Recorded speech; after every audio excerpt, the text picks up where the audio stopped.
संजय आवळेची हलगी कडाडू लागते. त्याच्या हलगीचा कडकडाट इतका स्फूर्ती देणारा की महाराष्ट्र केसरी कुस्ती स्पर्धेच्या वेळी मोठ्या मोठ्या पैलवानांनाही आणखी बळ येतं.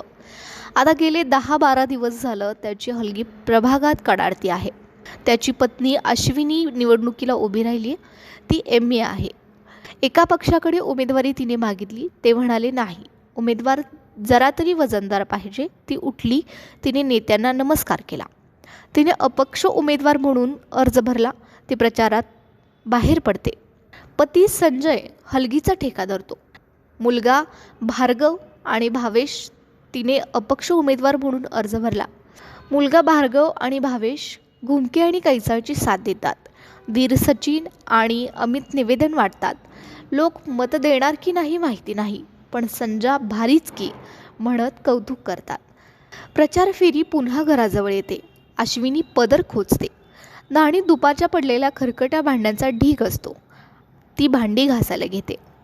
MA शिक्षण झालेल्या अश्विनीलाही माहीत आहे या 1-1.5 कोटीच्या लढाईत आपण टिकणार नाही आहे.